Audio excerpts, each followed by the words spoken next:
Hi hello friends, welcome. எல்லாரும் எப்படி இருக்கீங்க? இன்னைக்கு சூப்பரான ஒரு இட்லி மாவு அரைக்கலாம். ரொம்ப ஈஸியாக அரைக்கலாம். தனித்தனியாக நீங்கள் ஊற போட்டு அரைக்கணும் அப்படின்னு அவசியம் இல்லை. மெஷர்மெண்ட் கூட இந்த மாதிரி உலக்கு தான் வேணும் அப்படின்னு அவசியம் இல்லை. இந்த உலக்குலேயே அளந்துக்கலாம். இல்லாட்டி உங்ககிட்ட எந்த கப்பு இருக்குது, கப்பு டம்ளர் மாதிரி இந்த சைஸில் இருந்தால் கூட ஓகே தான். இதில் அளந்துக்கிட்டா கூட இட்லி தோசை மாவுக்கு நல்லாயிருக்கும். சின்ன கப்போ பெரிய கப்போ உங்களுக்கு ஏற்ற மாதிரி போட்டு அரைச்சிக்கலாம். நான் அதில் ஒரு உலக்கு எடுத்துக்கிறேன். இட்லி அரிசி புதியெல்லாம் அளக்கலை, தலை தட்டி தான் அளந்துருக்கிறேன். 2 உலக்கு இட்லி அரிசி எடுத்துக்கிறேன். நீங்கள் 2 உலக்கு இந்த இந்த உலக்கில் தான் அளக்கணும் அப்படின்னா 2 கிளாஸில் கூட அளந்துக்கலாம். இல்லை கிண்ணம் இருக்குது அப்படின்னா கூட 2 கப்பு அளந்துக்கோங்க.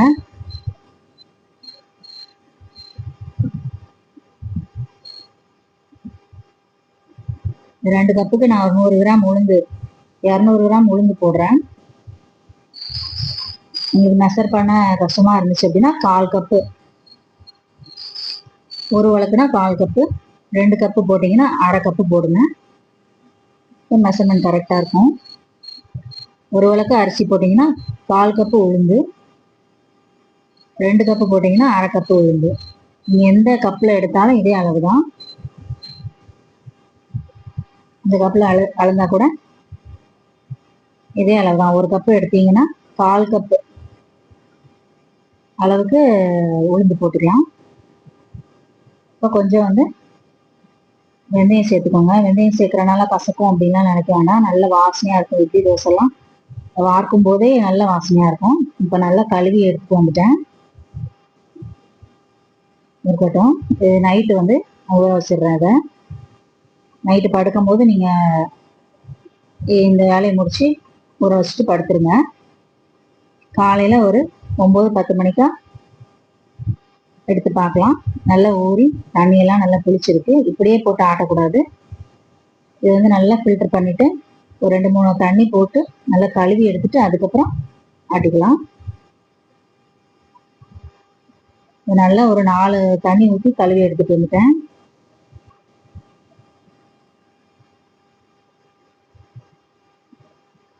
கிரைண்டரை நல்லா கழுவிட்டு அதுக்கப்புறம் ஊற வச்சிருக்கிற அரிசி போட்டுக்கலாம்.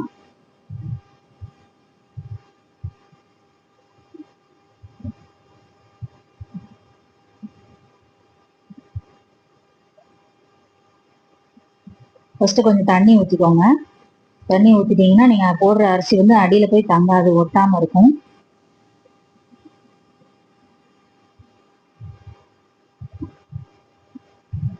தண்ணி ஊற்றிட்டு கொஞ்சம் அரிசி போட்டுட்டு அதுக்கப்புறம் ஓட விட்டுருங்க. ஓட விட்டுட்டு மற்ற அரிசியெல்லாம் போடுங்க. இல்லைன்னா மொத்தமாக நீங்கள் அரிசி போட்டுட்டு ஓட விட்டீங்கன்னா போய் ஸ்டக் ஆகி நின்றுடும். ஓட விட்டுட்டு நீங்கள் அரிசி போடுங்க. கொஞ்சம் தண்ணி ஊற்றி ஊற்றி போடுங்க.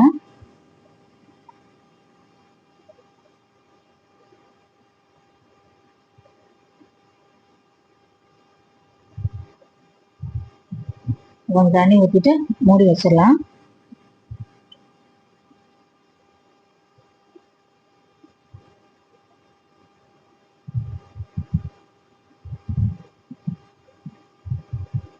அரையட்டும். இடையில இடையில அப்பப்போ திறந்து கொஞ்சம் லைட்டாக தண்ணி தெளிச்சு விட்டுக்கோங்க. ரொம்ப ஊற்ற வேண்டாம் தண்ணி.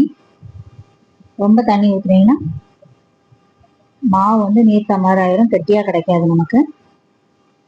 இன்னும் அரையணும். எடுத்து ஊற்றிட்டு கொஞ்சம் கொஞ்சமாக தண்ணி ஊற்றிக்கோங்க. ரொம்பலாம் ஊற்ற தேவையில்லை.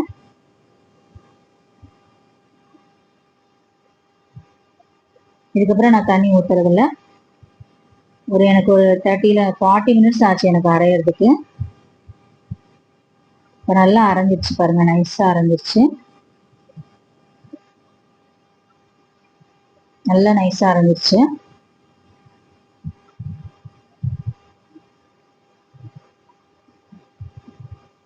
உப்பு சேர்த்துக்கலாம். உப்பு சேர்த்துட்டு ரொம்ப நேரம் அரைக்க வேண்டாம், உடனே ஆஃப் பண்ணிடணும். உப்பு போட்டுட்டு உடனே ஆஃப் பண்ணிடலாம்.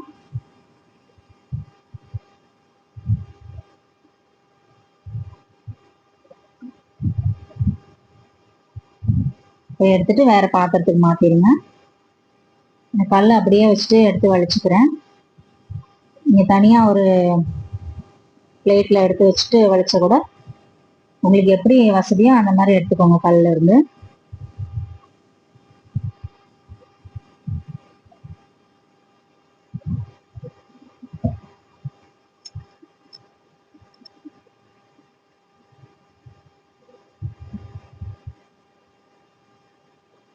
எல்லாத்தையும் வலிச்சு எடுத்துட்டு கழுவிடுங்க. கல் உடனே கழுவிடுங்க, இல்லைன்னா காஞ்சிட்டு நமக்கு வேலை வைக்கும்.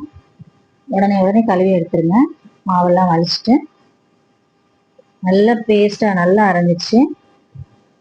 இந்த குட்டி குட்டியா தெரியுது பார்த்தீங்கன்னா, அதெல்லாம் வெந்தயம். வெந்தயம் தான் அப்படி இருக்கும், நல்லா சாஃப்டா இருக்கும் அந்த மாவு.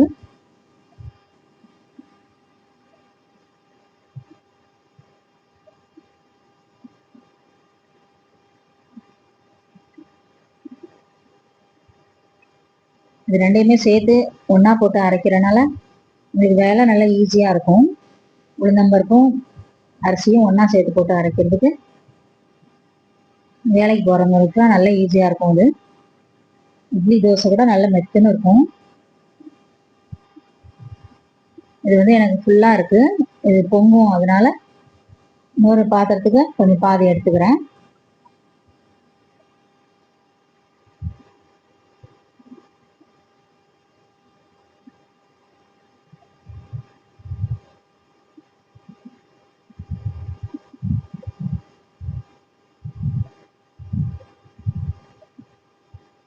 இந்த அளவுக்கு எடுத்தாச்சு. பார்த்துக்கோங்க, இது நல்லா பொங்கி வரும். ஈவினிங் காலையில் ஒரு 10 மணி ஆகுது, அரைச்சி வச்சிட்டேன். நைட்டு ஒரு 9 மணிக்கு ஊற போட்டேன். 10 மணிக்கு தான் அரைச்சிருக்கிறேன் காலையில், எனக்கு அப்போ தான் டைம் இருந்துச்சு. இப்போ வந்து ஈவினிங் ஆயிடுச்சு. ஈவினிங் ஒரு 4 மணி தாங்க ஆகுது, அதுக்குள்ளே நல்லா பொங்கிருச்சு. சம்மர் டைம்னால சீக்கிரமாக பொங்கிருச்சு நல்லா.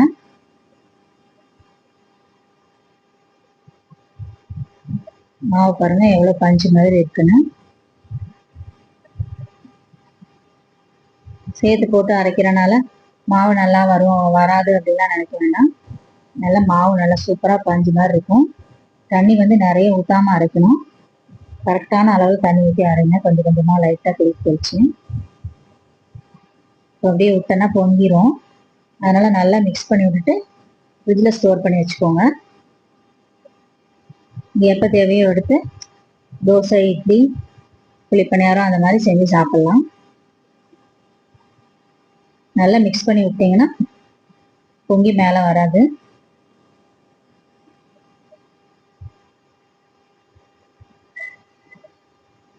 அவ்வளோதான், இட்லி மாவு தோசை மாவு ரெடி ஆயிடுச்சு. இதை நான் அப்படியே தான் மூடி வச்சுட்டு ஃப்ரிட்ஜில் வச்சுருவேன். இப்போ மணி 4 தான் ஆகுது. நைட்டுக்கு இட்லியோ தோசையோ ஊற்றிக்கலாம். ஓகே ஃப்ரெண்ட்ஸ், நீங்களும் இந்த மாதிரி ரெடி பண்ணி பாருங்கள். ரொம்ப ஈஸியாக வேலை முடிஞ்சிடும். ஓகே ஃப்ரெண்ட்ஸ், பாய்.